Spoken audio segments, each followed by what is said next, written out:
As I mentioned previously, with the difference between the Satanic Panic and the Epstein Files, again, QAnon and the Epstein Files are also different as well. The Epstein case is a documented criminal reality, and QAnon is a speculative narrative that uses real-world corruption for its fictional beliefs. But the whole idea of it being satanic, ritual abuse, and drinking their blood, it's not a new idea. Satanic Panic didn't get it from Epstein. QAnon didn't get it from Epstein. This goes back to the blood libel, the original Save the Children propaganda from centuries ago. So the blood libel is a literally medieval anti-Semitic conspiracy theory, and it was this idea that powerful groups of Jews were meeting in secret late at night to ritualistically abuse children and extract their blood to use it in matzah. The blood libel evolved into this idea that Jews were using these secret occult rituals to control the world. So the Protocols of the Elders of Zion is a forgery that was produced in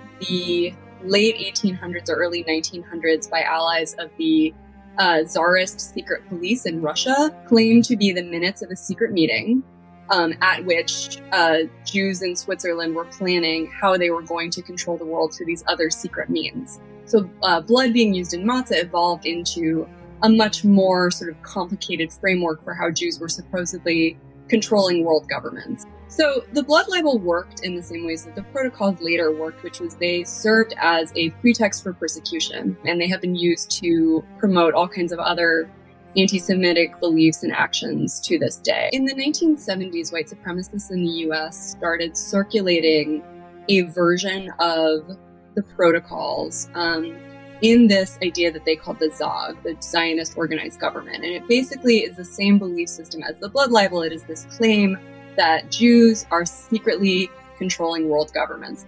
What we see in QAnon is a little bit different, but it is also the same. It takes elements of the blood libel, it takes elements of the protocols, it takes even elements of the Zog, and it sort of compresses them together into this kind of conspiracy theory, where even if it's not overtly anti-Semitic on its surface, it is very much deeply rooted in the history of anti-Semitic conspiracy theories. Is that they served as a pretext for genocide, they served as a pretext for violence. So the concern is whether or not we realize it leads to a demonization of our political opponents, and it leads us to a pretext for individual violence, which is something that we've seen over and over again connected to QAnon. People thinking that they are justified or obligated to commit individual acts of violence or domestic terror because they believe that they are confronting this cabal.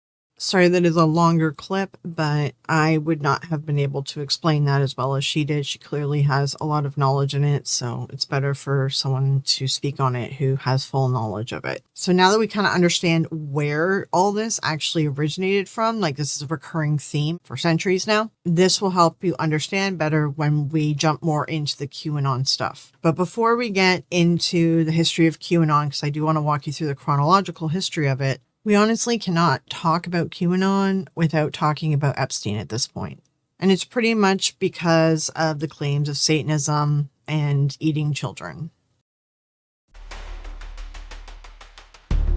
As many of you know, the assault and abuse of women is a very important topic to me. That being said, the fact that people are using the Epstein files and stuff that's not true to then turn around and say, see, they're all Satanists, they were all eating children, therefore QAnon is real, therefore the Satanic Panic is real. First of all, it's completely discounting what all the victims have been through. And second of all, it's actually incorrect, and I'm going to debunk it for you in a second here. But I just want to remind people that there are real victims behind this, and concentrating on the Satanist claims and eating children claims that this stuff isn't even in the files, concentrating on that is taking away from us holding the perpetrators responsible. If we spend all our time talking about magical claims that can be easily debunked, we're not talking about the victims. We're not talking about the fact that no lawmaker is willing to hold people responsible. And that's probably because there's people on both left and right. There's tons of politicians in the damn files. When people turn the files into just conspiracy theories or a way to confirm a conspiracy theory, it really is like like a punch to the gut to the actual victims who went through this crap. Why are we not talking more about the real stuff that happened to them? Instead, we're concentrating on stupid conspiracy theories that can be easily debunked, and I'm going to do that right now.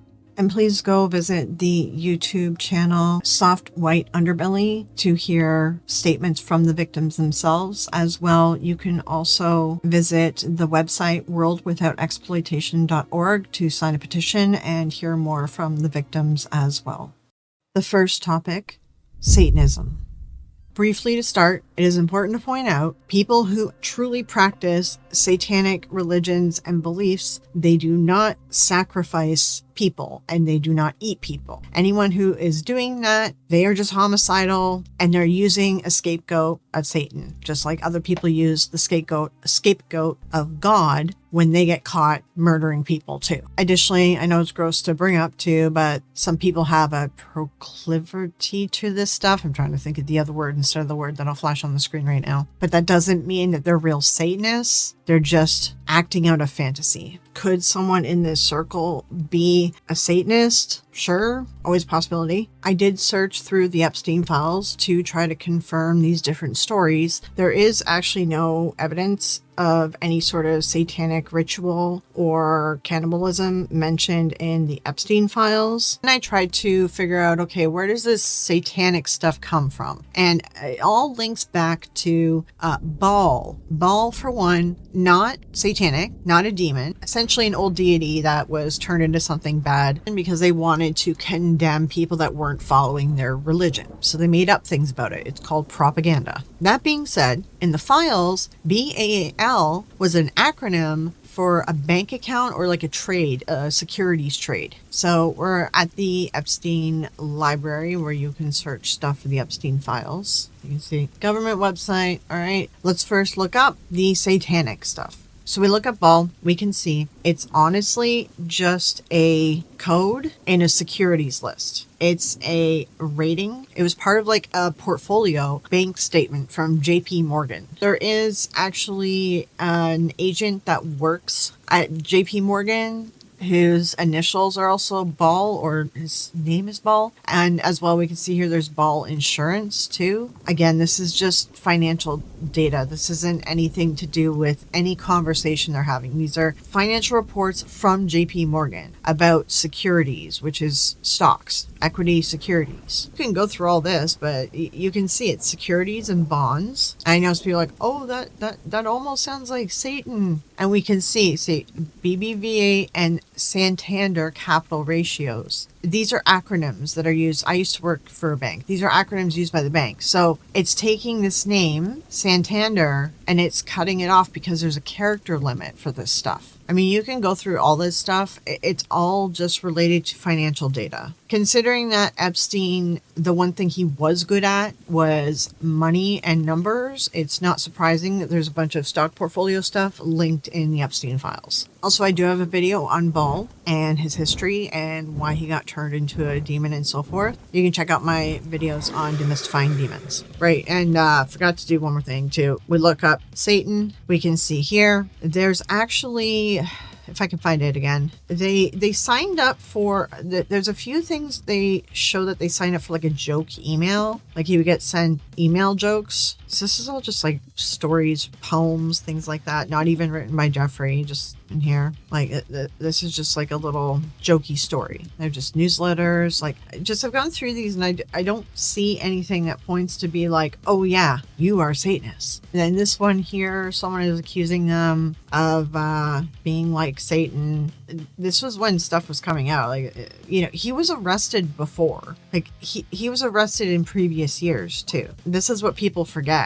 This is why QAnon attached itself so easily to this stuff. Well, we know who that is. But this is why QAnon attached itself so easily to this stuff, because Epstein was already being outed and there was already a ring being discussed. Just QAnon assumed that it was only liberals, but no, it's just crappy rich people. There was also a mention of occult blood test as well in the files. So that is an unfortunate name for something called a fecal occult blood test. It checks for occult, hidden occult, which is hidden blood in stool. It's checking for cancer. cancer and inflammatory conditions. At best, any religious discussion in the files is actually linked to a friend of mine, Susan Gerbic, which I'm going to be showing the interview as well after this video. We'll be releasing her interview. But it's to do with Deepak Chopra essentially complaining that atheists are going to ruin their business and the world. And that's at best the only real religious discussion in the files. This also is another reason why you can't just turn around and be like, oh, Epstein Files, that's why Satanic Panic is real. That's why QAnon is real. No, there isn't even any Satanist stuff in the files. Epstein, again, there's no blood drinking, there's no adrenochrome harvesting, there's no Satanism. That is just continued prejudice from the blood libel.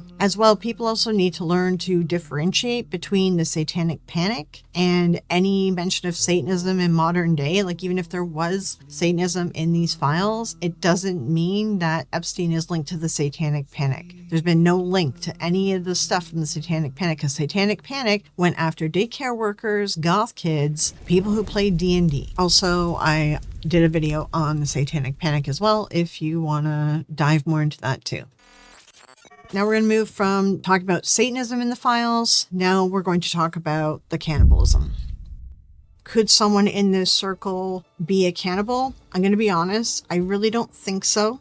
I did discuss this in detail with a friend of mine, and he used to work in law. He did explain that a cannibal is a very high risk to have around a successful trafficking ring. That person would end up getting the ring busted and shut down and everyone be put in jail. So then I started looking into where the rumor came from, and it's the same thought process as Pizzagate. Podcasters and people saw some emails where they're talking about food and they automatically are linking it to cannibalism. In actuality, when I looked through a lot of these emails and was checking things, Epstein does talk about food because he likes food, and he is talking about food, actual food. Are there some instances where they seem to be using code words? It looks like it in some areas that they might be using code words, but it seems like that's related to a victim, their name, or some kind of sexual position or act. To immediately jump to cannibalism is a huge leap. It definitely just comes again from the history of using the blood libel for like shock and awe in these kind of conspiracies. So let's go in and try to fact check their claim. We're still on the website for the Epstein library. So the next thing that we're going to look up is cannibal, eating people, things of that nature. There's a whole bunch of emails, and it's linking to this one chef who works at a specific restaurant. And this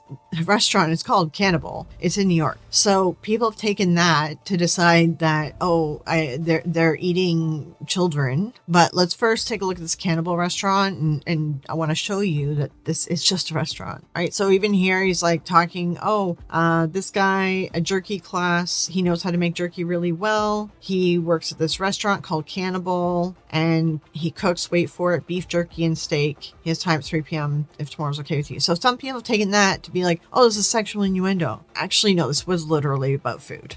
You see, this person actually is emailing Jeffrey about him. He spoke with the chef yesterday. He's working at a restaurant, Cannibal, but wants to leave as he asked for equity in the business, and they said no. He wants to ultimately open his own restaurant, but wants it to take off in 12 months to clear his head. During that time off, he said he would be available if you were interested. Please advise. Thank you. I know there's like symbols throughout all the PDFs. There's these weird symbols. I honestly think it's just the way that the data downloaded. It's not like a special code for anything. And you can actually see now this person, their chef profile isn't on these websites anymore, but we can see the Cannibal thing. Okay, so this is the Cannibal restaurant, Cannibal, New York City. And I believe the restaurant has gone out of business at this point. This website's still up and they do like recipes now by the looks of it. You can see there's the Cannibal, which is closed.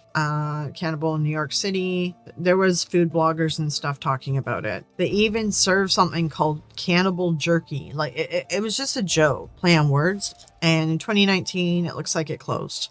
So this chef, his name is Francis Derby, so we can just Google him. So yeah, I mean, the thing we're going to see about him is that he shows up in the Epstein files. So apparently he worked as Epstein's personal cook and made multiple trips to the island. That is interesting, says the New York Post. I wouldn't be surprised, honestly. If this guy was wanting to open his own restaurant and he was sucking up to Epstein to try to get money for it, like that's what it kind of seems like what's happening. And sadly, a lot of people ignore things in favor for money. Interesting. Francis Derby left the Cannibal in late May. Oh yeah, and the Cannibal has an LA location as well. I don't think it's in business anymore though. Okay, I'm gonna play this reel because the biggest thing to get out of this, when you talk to anyone who's in the QAnon and they're going on about Epstein and Satanism and cannibalism, ask them if they read it themselves in the files or if they heard some podcaster disseminate what's in the files and make a assumption, because that is where all this stuff is coming from. Podcasters are just making assumptions.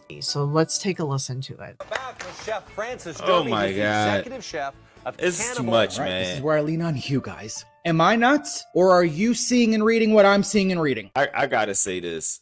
We're seeing and reading what you're seeing and reading, and it's beyond disturbing. Okay, so you get the idea, and then at the end he's like, subscribe to our channel for more, because that's what they're gonna do. They're gonna look at this and be like, oh my god, he was serving human meat at Epstein Island. No. So this restaurant is talked about a lot because it looks like, I guess, that the chef was doing cooking personally for Jeffrey Epstein, right? But that's about all it is. And then something about cannibal in this paper. An opposition accused him of being a cannibal. It's just a newspaper clipping. None of this is anything to do with eating people, all right? I just want you guys to understand that people have just taken stuff and they've disseminated it and turned it into, oh my god, they must have been eating people. Let's just use a little bit of critical thinking here. First of all, they wouldn't have put it in emails if they were. But second of all, they really wouldn't have been doing it anyway because it would risk the whole operation because you can't be eating your product. Third of all, there are tons of psychological reports and studies done that show cannibals are loners. They don't go out and party. They don't hang out with everyone. And all these rich people and politicians, they would not want to be anywhere near a cannibal. It's way too risky. And just to further this, just some really light, simple research on cannibalism. You can see there is actually a lot of articles talking about cannibalism being addictive. Even people that have a biting problem, which I know this is weird. That Tyler Catastrophe or whatever, that singer that he supports, apparently bites people all the time. So that's a little bit telling. It's an issue. So, they kind of explain about psychology of cannibalism. All these articles are here again. I'll link them in my references. You can even see that there is a PubMed, so like an actual official study that has been done on this. And it explains cannibalism and mental illness. And it kind of goes into detail about how it's addictive, they are loners, etc. And here, addiction to cannibalism, a case study, Medium article that somebody has written, and Psychology Today, why they love to eat people. It's hard to predict who will become a cannibal. It's not common. Cannibalism is not common. That's the reality of it. So it's just a huge leap to assume that everyone there is eating children just because the personal chef of Jeffrey Epstein happened to work at a restaurant that was named Cannibal, one that he didn't own and he didn't name it that. He just worked there. I'm just saying all this because I want you guys to do some critical thinking here. There's no Satanism. There's no eating children. Could someone in his circle be a Satanist? Maybe, sure, whatever. But their whole operation was not based around Baal or Satan or any satanic stuff. I forgot one thing I did find actually was Cannibal Cop, and this was actually linked to Maxwell for some reason. So it's in this Exhibit 1. This is to do with Maxwell's crimes, I believe. But see, it points to this, U.S. v. Gilberto Vale, alleged cannibal cop. So we can look this up and see what's up with this. This is the only thing that I can find that they have any kind of link to this. This seems to be linking to training that people have done. This all seems to be linking to psychologists. I think that this might be like a whole team who they got together, a whole team of psychologists and everything. Huh, interesting. Okay, we'll just take a look at this cannibal cop case anyway, in case there are conspiracy theorists watching this who will hang on to that. So this cop had discussed online his interest in that sort of stuff. He had used the police database to find people. Oof. So he was charged with Computer Fraud and Abuse Act, acquitted on conspiracy charges. They're saying that it's just fantasy role play. Yeah, it kind of sucks. You have to wait until they do something before you can really get them. Okay, so someone did a summary of the document. So it's disclosing to expert witnesses, the doctors or psychologists that are probably going to be testifying. And you search this case with Maxwell, and there's no weird conspiracy assumptions showing up. You know, it's just so interesting that they didn't actually attach to this, because it's the only thing that I could see someone spinning into a valid conspiracy theory. This is the only one in the files. All right, so hopefully this helps you understand. If you hear something, if you hear someone saying that this is in the files, go to the freaking websites and look it up. All right, and there is Department of Justice one. There's this one here is a backup of the files. Their search isn't as good as the government one. I will be honest. It gives you a little bit too much stuff. It's a little bit all over the place because the government does go in and delete stuff. We all know this is happening. So this is a backup site that people are doing. There's a few of them out there. I really recommend that you check in these searchable databases. Check the government one, check the backup ones before you believe some podcaster who is putting their own spin on it and disseminating it in their own way. And now back to the Satanism part of it. Real Satanists don't eat children. They don't eat people. That isn't part of the Satanic religion. Anyone who may have been busted doing it at any point in history, they're doing their own thing. They are just a homicidal person and likely a cannibal. And cannibals also, I will point out, can't control themselves and are usually loners. So they really wouldn't fit in the Epstein circle. And again, as I mentioned throughout this video, this is why media literacy is so important. Just because a podcaster says that there were satanic practices in the files, it doesn't mean that it's true.